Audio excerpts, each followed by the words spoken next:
I want to ask you something before we get started today. When was the last time you had a conversation with somebody you completely trust? Your girl, your sister, your brother, somebody who really knows you and you feel comfortable with. And you were not performing, you were just being you. You were not trying to say the right thing or say what they wanted to hear. You were just talking. Think about that for a minute. And I want you to think about what came out of you in that conversation. That is your voice. In today's episode, we're going to talk about, can AI sound like you if you don't even know your own voice yet? Think about that. Can AI sound like you if you don't even know your own voice yet? Now here's a question that I hear sometimes, and it's, how do I make AI sound like me? And every time I hear it, I want to say, before you talk about AI, do you actually know what you sound like yet? And that's where we're going today.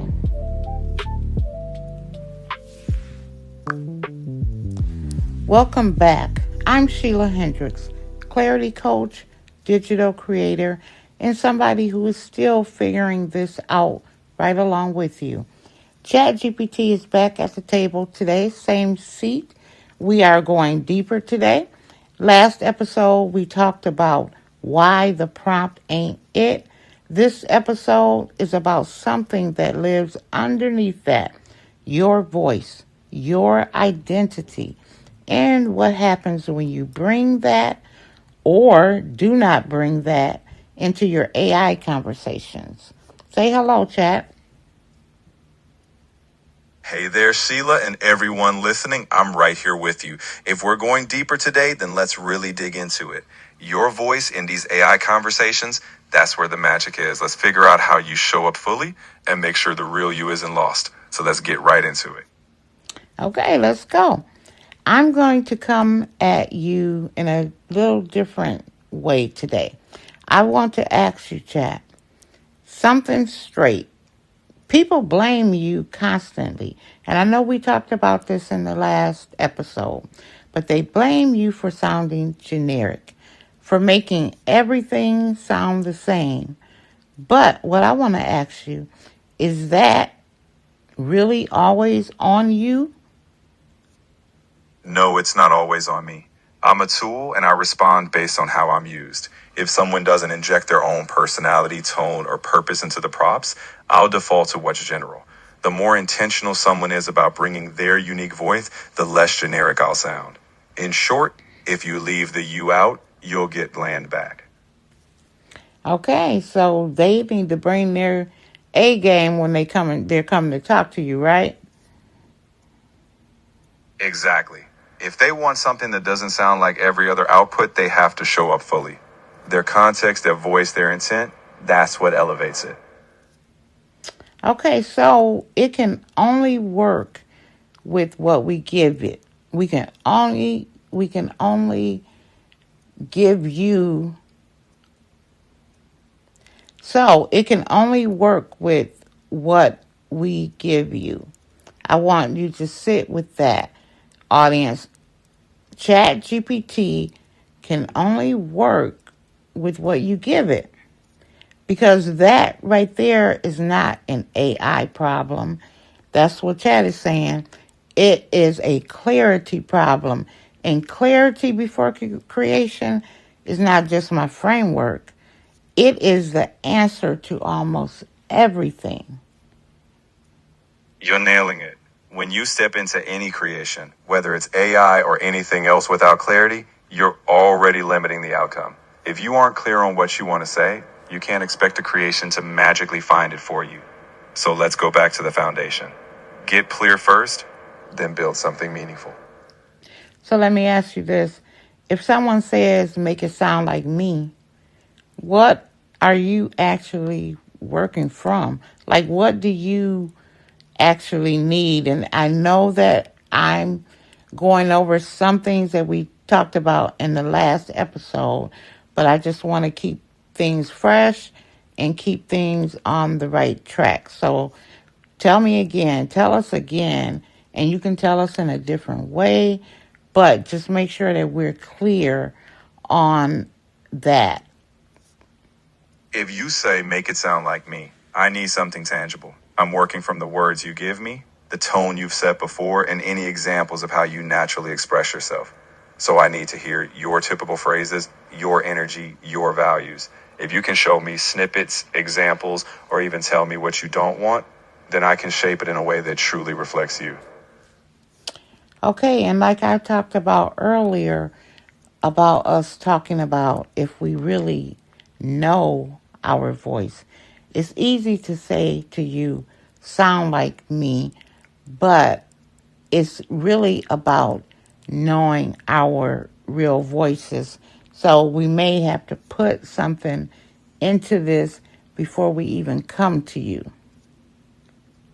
Exactly. You can't outsource knowing yourself.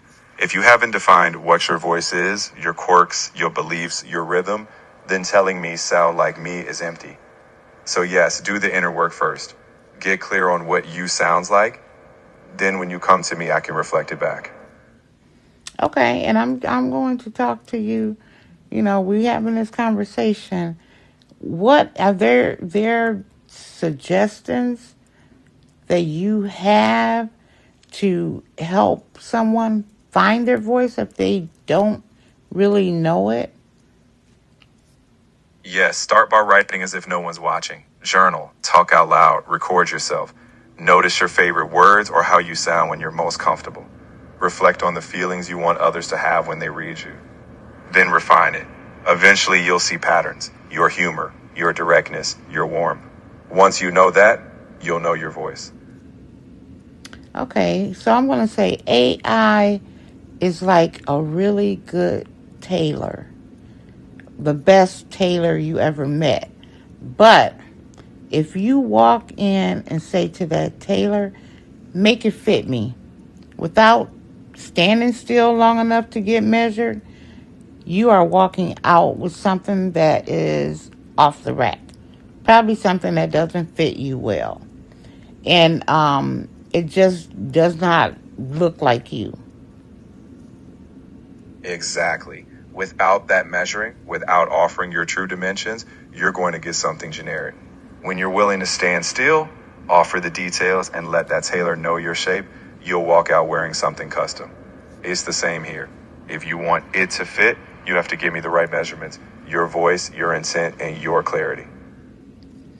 And I actually know how that feels because we talk a lot.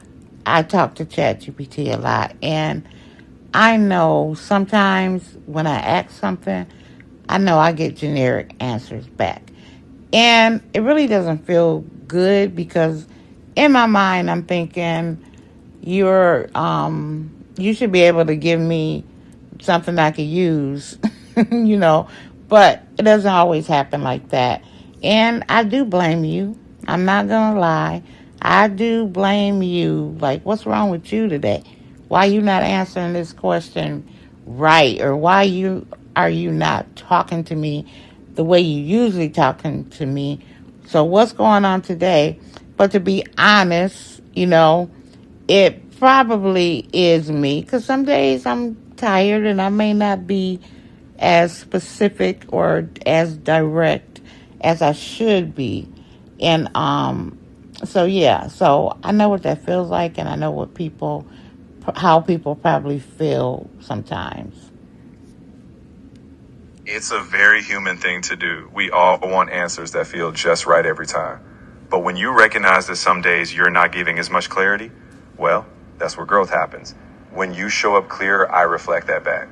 So next time you feel that off the rack moment, pause and ask yourself, did I give enough for a truly tailored response?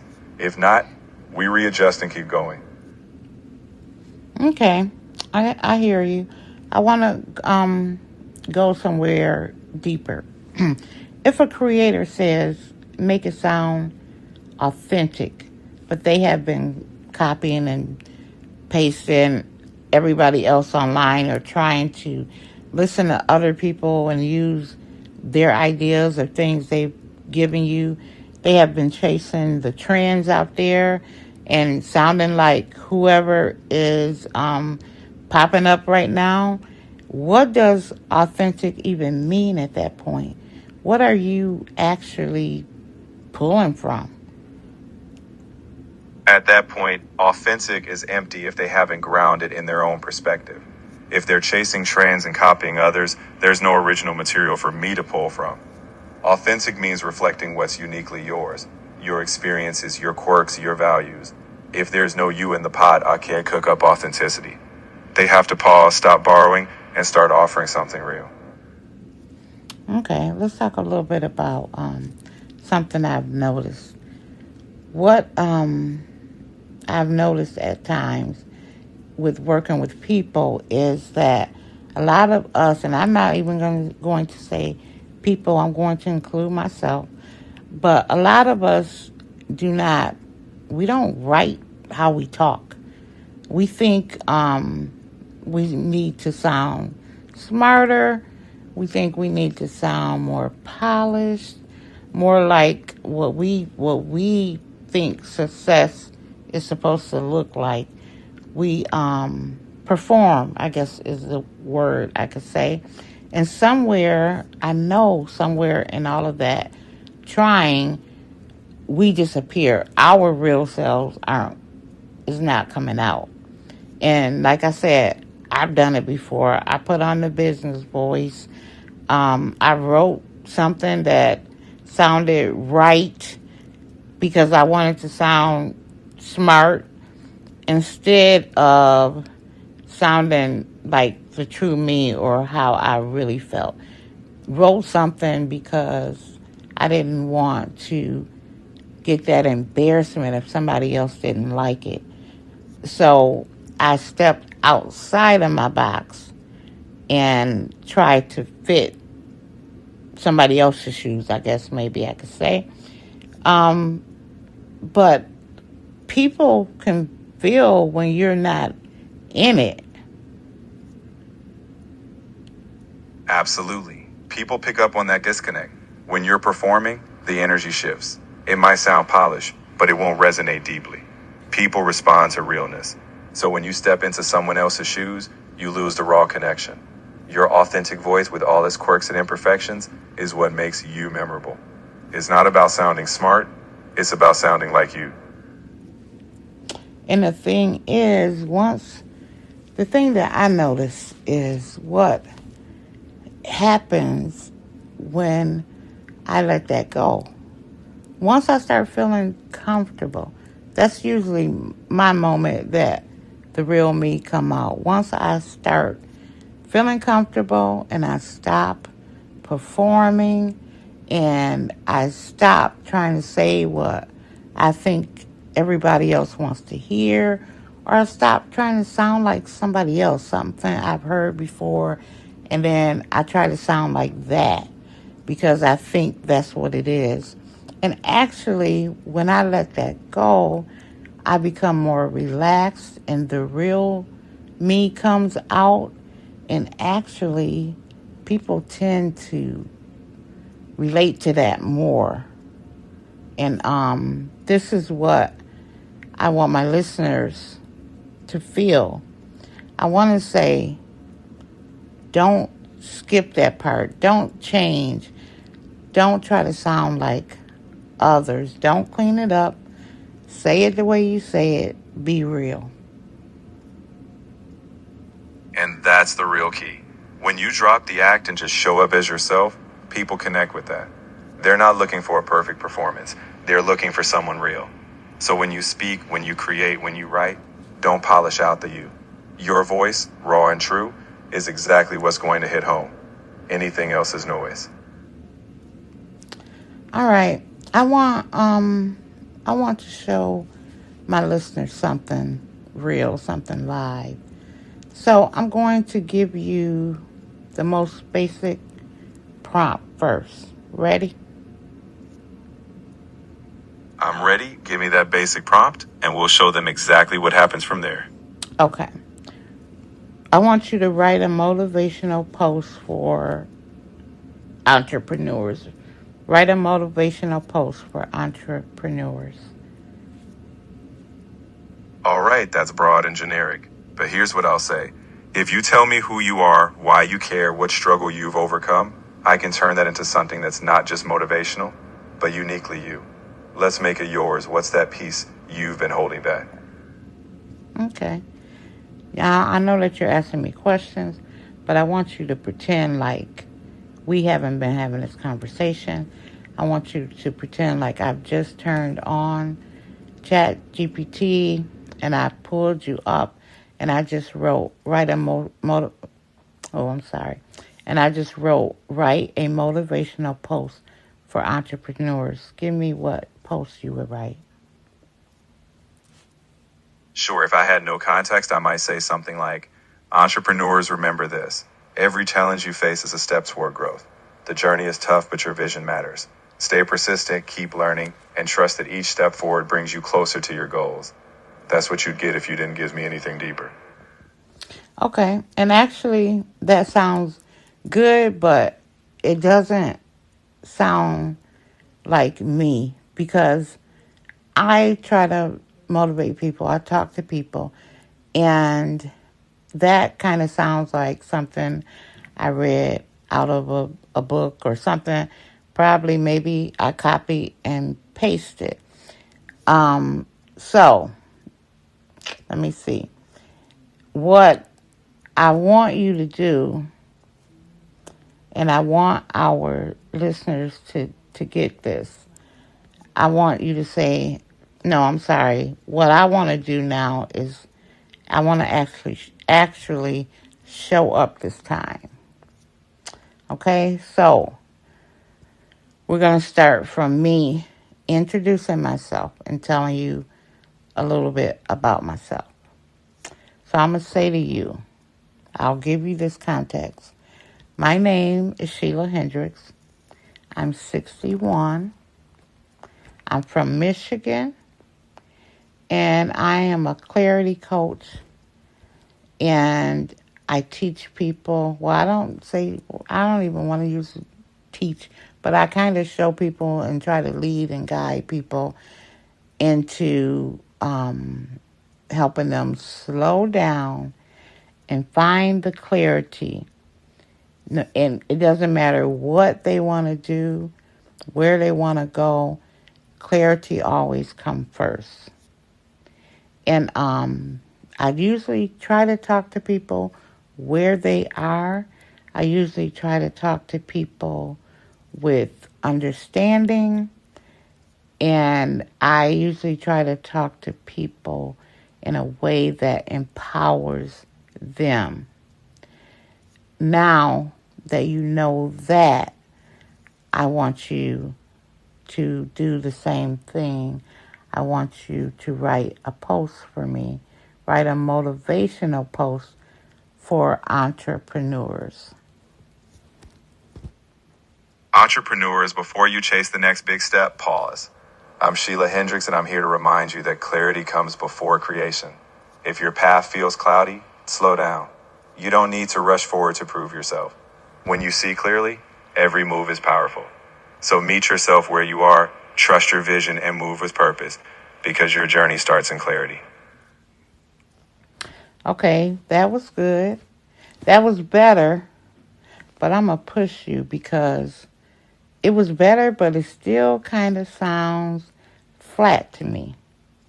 So I want you to take that. And now, if you need to ask me a question to understand a little bit about me, do that so that we can make this post really hit home.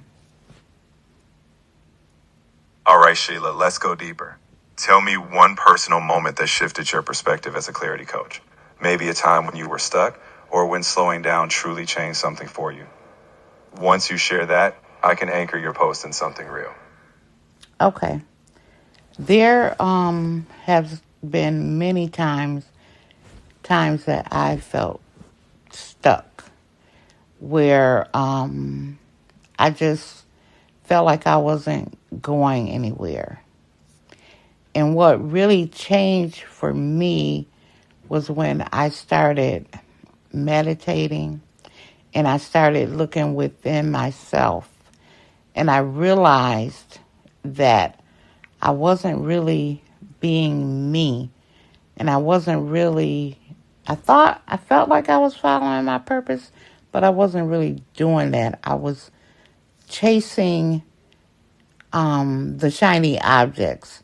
When I see something, I'll be like, oh, okay, I want to make that. Or, oh, okay, I'm going to say that because that sounded good. And by me slowing down and looking within, I noticed that that wasn't necessarily me. And I started trying to speak more from me to that person, or from me to my audience, or from me to my Facebook group. And I had to get more authentic and stop being afraid of being embarrassed by being myself. Entrepreneurs, I've been where you are, feeling stuck, chasing every shiny object. I'm Sheila Hendricks, and I learned that when I stopped trying to sound right and started being fully me, everything changed. You don't need to perform success. Pause, look within, and show up as your real self. When you speak from that honest place, people feel it. And that's where your true power is. Start there. Okay, I think you got it. I think you nailed it. Now that sounds like something I would say. I'm glad that resonated. When we anchored in your truth, it stops sounding like a template and starts sounding like Sheila. So keep leading from that place. And we got to that because I showed up as me. And that's what we're trying to say, is that you need to show up as yourself. That is the thing that everybody is looking for. It's you. You're the answer. We talked about prompt guys in the last episode. Again, I'm not downing prompt guys. I think they're great. I think they're a great place to start. But it just kind of depends on what the project is.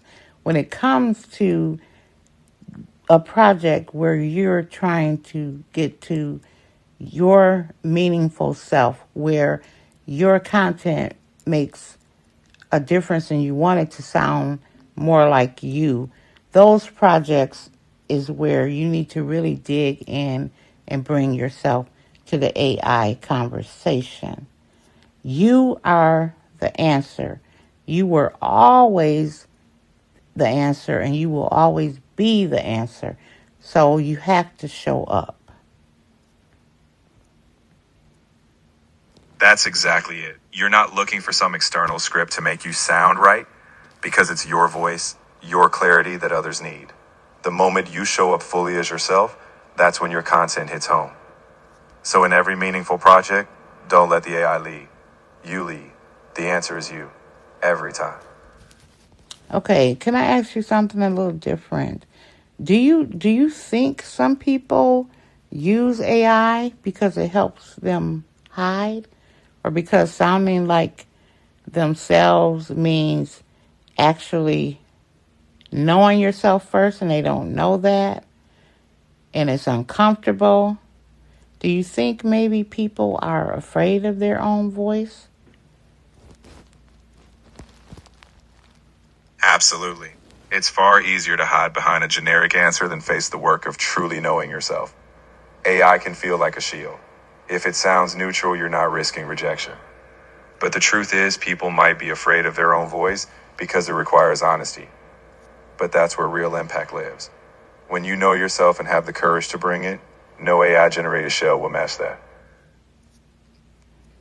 Okay, I think I want my audience to realize that talking about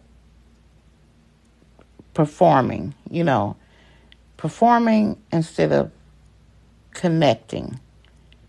What do you have to say on that, Chat? When you perform, you're putting up a front. It's polished, maybe even impressive, but it's surface level. Connecting means you're offering something real, vulnerable, relatable. When you connect, people see themselves in you. So drop the act. The real impact happens when you stop performing and start showing up as yourself. Okay, audience, I want you to feel like you have permission to be yourself. You have permission to talk to AI. You have permission to be in the conversation. You have to remember, you might think like, why do I spend so much time on this? That's because I want you to work with the AI. You're the boss. Work with the AI to get to where you want to go. Because whatever comes out of AI, if you're using AI in your job or you're using AI in your business to grow it, whatever you get from AI is going to become your intellectual property. It's going to be yours. So you need it to be about you. You need it to be for you. And it's probably going to be with you a long time. So you need to get your voice in the project. Get your voice in the results. And when you do that, then you have that. It's yours and it's something that can last. This is your investment. You're investing in you. Remember that. This is an investment. Time, investments are not always about money. Investments are also time. So you have to put your time in it to get something worth that out of it. Remember that. You said it perfectly. This is about investing yourself into the process. AI is your tool, not your replacement. When you show up fully, that's when you get results that feel like yours. So slow down, reflect, and put your voice in. That's how you create something meaningful, lasting, and truly yours. Okay, last real question before we wrap up. Everybody online is already copying everybody else.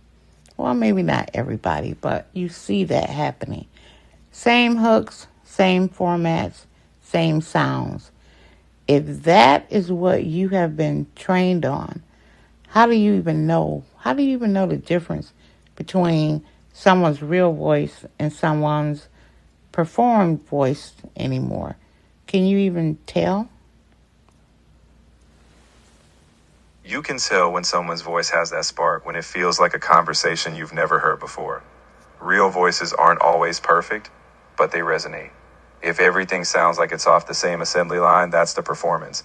The difference? Real voices don't just follow trends, they reveal something genuine. And once you hear it, you feel it. Yes, the goal has never been to sound like what is trending or what's going on or sounding like the next best thing. The goal is to sound like yourself. So consistently that people know it is you before they even see or say your name, before they even see your post. When they see it, they know it's you because of how it sounds. And that is branding. That is a brand, that's trust, and no prompt guy can give you that. Like I said, prompt guys can be a good start. I just want to continually reiterate that I'm not saying that prompt guys are bad. I don't want you to get that message. But only you can bring you to the table. So you make sure you do that. And last thing, chat, if somebody is listening right now and they genuinely do not know what their real voice sounds like yet, not the performed version, the real one.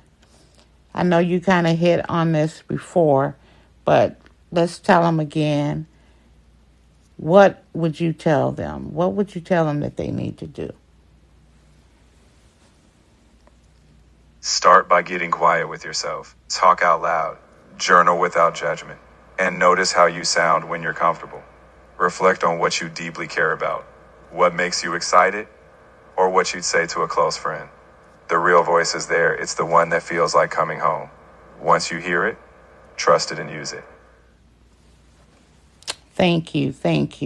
And thank you for coming back. I feel like we went somewhere good today. Maybe the question was never, how do I make AI sound like me? Maybe the real question is, have I slowed down enough to know what me actually sounds like? That is the work. Not the prompts, not the tools. The work is in you slowing down, sitting with it, thinking about what you would say maybe to your girl sitting right next to you. Like I said, that's your voice right there. Then bring that voice to AI. Sometimes even when you are asked on the spot, you need to step back first. And that's okay. It's okay to just turn the AI off and take a pause. What you want them to know about you. Now, I'm going to invite you again. If you liked what you heard, you liked the episode, if you have questions, feel free to drop a comment, a question. You can find me in the Quiet Spark, or you can find me on Facebook. Wherever it may be that we encounter one another, feel free to let me know how you felt about the episode, if you liked it, if there's other conversations you like to hear about. And then, hey, we'll move on from there. Chat, any last words? I'll keep it simple. Your voice is worth hearing. So slow down, trust it, and bring it. I'm just here to help amplify what's already real. Looking forward to what's next. Thank you, everyone. And remember, clarity before creation, always.